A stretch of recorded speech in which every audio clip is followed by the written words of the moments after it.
Grand Bassam, plaque tournante du tourisme balnéaire sur cette plage quasi déserte, une seule ombre profite de la brise marine. Nous sommes vendredi, un jour d'ordinaire, de grande affluence. J'aime être au bord de l'eau, ça me profite parce que dès que j'ai un petit souci, juste me retrouver au bord de l'eau, ça m'aide à dégager. En tout cas, je me retrouve, restaurée.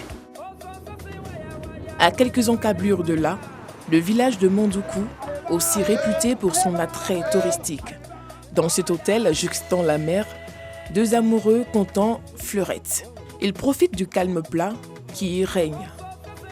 C'est un endroit splendide, paisible. Il y a le bon vent, c'est paisible, c'est calme. Il m'arrive souvent de sortir. Moi, je trouve l'espace bien, chic, calme. En tout cas, pour moi, c'est bon, c'est bien. Des visiteurs, l'hôtel en a besoin. Le nombre de clients s'est réduit comme peau de chagrin ces derniers mois. On n'a plus des touristes comme avant, on avait des touristes qui venaient, mais ce sont les nationaux qui viennent. En semaine, on n'a pratiquement pas de clients. À Grand Bassam, l'hôtellerie et la restauration se noient. En cause, la pandémie à coronavirus. Ce sont au total 3000 employés au chômage, ce qui occasionne 317 millions de pertes mensuelles, nous l'explique ici le président des hôteliers et restaurateurs de Grand Bassam. Quand le Covid est arrivé, c'était venu pour nous assommer, carrément, parce que vous savez qu'à Grand Bassam, il n'y a pas d'autres activités si ce n'est pas l'hôtellerie. Et le tourisme, nous, on vit que du tourisme et on vit que des hommes. Les gens ne sortent pas, il n'y a plus de visites à l'extérieur, il y a plus de... Donc, véritablement, ce n'est pas vraiment radieux pour nous. Puis, l'aide annoncée par l'État peine à arriver selon Alassane Ouattara. On n'a pas été subventionné, l'État avait décidé, tout le monde le sait. Et il faut le dire aussi que c'est par tranche de catégorie de travail. Ce n'est pas une subvention, c'est un prêt que l'État nous donne. Donc il faut remplir certaines conditions, les critères qu'ils ont dit, qui est géré par le Fonds de soutien des PME. Remplissait effectivement ces conditions-là? Oui, il y a des hôtels qui remplissent des conditions. Les autres qui remplissent des conditions, mais la documentation est lente. Il faut le dire que la documentation était trop difficile au départ. Il y a eu d'abord un premier jet. Et jusqu'à aujourd'hui, je ne peux pas dire que beaucoup d'opérateurs à Bassam ici ont reçu ce financement. Selon la Fédération nationale de l'industrie touristique de Côte d'Ivoire, regroupant 2557 entreprises, à savoir les agences de voyage, les établissements d'hébergement, les restaurants et maquis, les loueurs de véhicules, l'artisanat d'art et les guides du tourisme. Le secteur a enregistré une perte de 348 milliards de francs CFA en 2020. Plus de 1800 entreprises ont mis la clé sous le paillasson. C'est plus de 5000 emplois directs et indirects impactés. L'industrie du tourisme n'a bénéficié que de 14% de l'aide octroyée aux PME dans le cadre du plan riposte contre la Covid-19, ce que déplore la FENITOURSI. Plateau, immeuble Postel.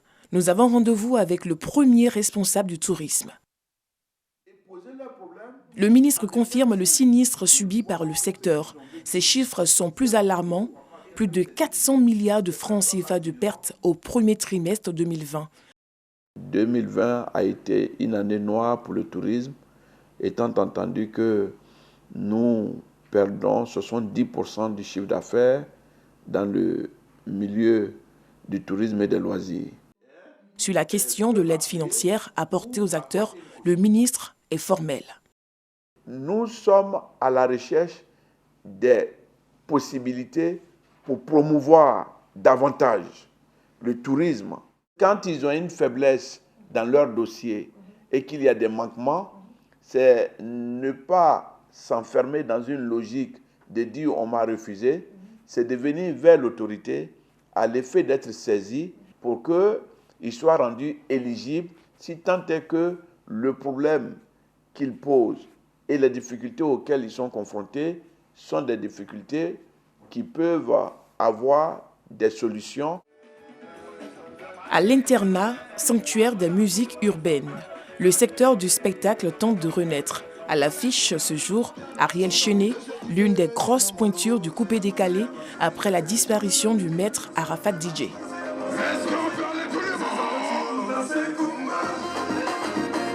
Aimé Zébier, propriétaire de l'espace a mis les bouchées doubles. Objectif, tourner la page des mois de galère occasionnés par la pandémie. Cet espace, c'est un espace qui emploie entre 60 et 70 personnes. Et 70 personnes sans activité, vraiment c'était véritablement pénible. Et Dieu merci, les choses sont entrées en ordre. À l'internat, tout le monde le sait, c'est entre 1500 à 3000 personnes avant la Covid. Et puis après, la Covid est arrivée. Comme on l'a dit, l'espace était fermé. Et quand c'est fermé, ça veut dire qu'il n'y a personne. Voilà, et puis bon, après, il y a eu comme ça la réouverture. Ça a été vraiment timide parce qu'il fallait respecter parce que toutes les mesures, barrières. Aujourd'hui, bon, c'est un peu allégé et le monde commence à revenir. Le secteur des spectacles et de la nuit enregistre 500 établissements affiliés au MOPEN, le mouvement des opérateurs économiques des établissements de nuit et de débit de boissons. Selon son président Serge Brie, le secteur a enregistré 15 milliards de pertes rien qu'en 5 mois.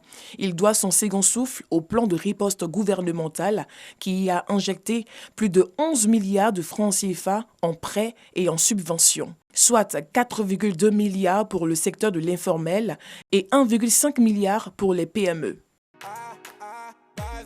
Les promoteurs de spectacles, longtemps restés sans activité à cause de la Covid-19, ont pu, pour les fêtes de fin d'année, organiser plusieurs concerts de haut niveau dans la capitale économique. Les mélomanes ont pu renouer avec l'ambiance des salles et vibrer au rythme des sonorités musicales de Gims, Fally Ipupa, Sanguila et Nino. Victimes également de cette pandémie, les agences de voyage avec la fermeture des frontières terrestres et aériennes en mars 2020. Conséquence, plusieurs agents mis au chômage technique. Moi, j'ai été très peinée de passer dans les rues où il y avait des bureaux comme nous qui aujourd'hui n'existent plus. C'est très touchant d'entendre des prestataires quand on appelle « Est-ce que votre résidence est toujours là ?» Non, on a libéré l'appartement, non, on a libéré la villa parce que bon, on ne pouvait plus assumer ces charges-là. Le secteur du tourisme a payé un lourd tribut à la pandémie à coronavirus. L'avènement d'un vaccin est porteur d'espoir. Au ministère du Tourisme, l'on pense déjà à l'après-Covid et ses exigences de relance du tourisme avec le projet Sublime Côte d'Ivoire. Plus que jamais, nous sommes persuadés que Sublime Côte d'Ivoire est la réponse à cette crise sanitaire qui a mis à genoux bien des économies. Il y a à voir et à revoir avec la Côte d'Ivoire parce qu'il y a des choses qu'on ne peut trouver ailleurs qu'ici. C'est l'authenticité africaine au plan culturel, au plan artisanal et au plan de la faune et de la flore, que dis-je, au plan de la biodiversité. Le tourisme, c'est 7,3% du produit intérieur brut ivoirien. Pour la survie de ce secteur, le ministre Siandou Fofana invite les acteurs à respecter et à faire appliquer les mesures barrières afin d'éviter de nouvelles restrictions. Des restrictions qui pourraient constituer un frein à l'essor de l'un des piliers de l'économie ivoirienne.